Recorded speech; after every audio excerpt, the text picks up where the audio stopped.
Assalamualaikum warahmatullahi wabarakatuh. Sampurasun sadayana tepangkeun nami abdi Azki Nisa Wahyuni di kelas 9A MTS Isaul Amanah Pangalengan. Di dieu abdi bade ngadugikeun biantara bahasa Sunda ngeunaan sopan santun dina kahirupan sapopoe.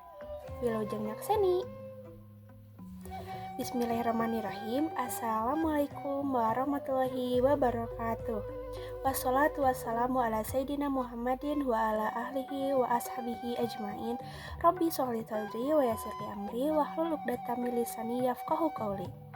Puji sareng syukur hayu urang sami-sami panjatkeun ka hadirat Allah Subhanahu wa taala anu parantos masihan rahmat, hidayah sareng inayahna ka urang sadayana. Ku berkahna urang tiasa ngariung dina kasepetan anu pinuh kahadian ieu.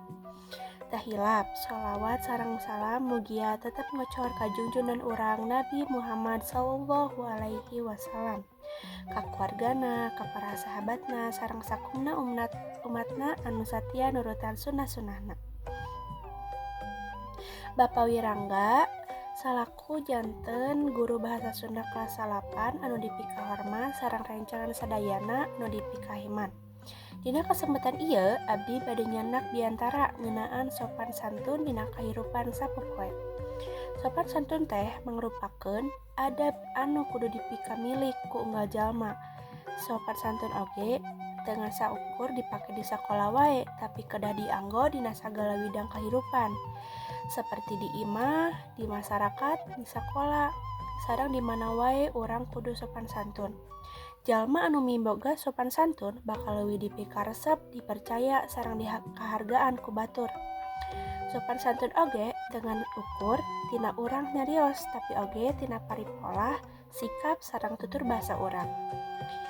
Contoh sederhana dina kahirupan sapopoe nyaeta nu kahiji, hormat ka ibu sareng karama kalayan henteu ngawadul sareng salawasna nurut kana nasehatna. Kadua, ngadengikeun guru lamun keur ngajelaskeun sabab eta ngabuktikeun urang ngajenan ilmu. Anu katilu, nyanggakeun batur. Seperti mere salam, ngucapkeun hatur nuhun sareng henteu motong obrolan. Anu kaopat, patuh kana aturan, boh di sakola boh di lingkungan sakitar.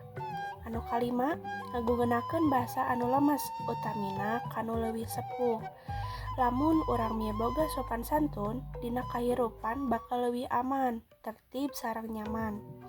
Masyarakat bakal leuwih silih hormat, silih jaga sareng silih nguatkeun.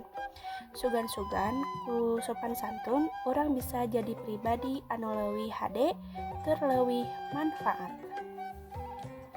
Rupina biantara ti abdi cekap didugi ieu samemeh ditutup simkuring bade mawa pantun saeutik. Buah tomat buah petei biantara pun tamat euy. Akhirul kalam. Wassalamualaikum warahmatullahi wabarakatuh.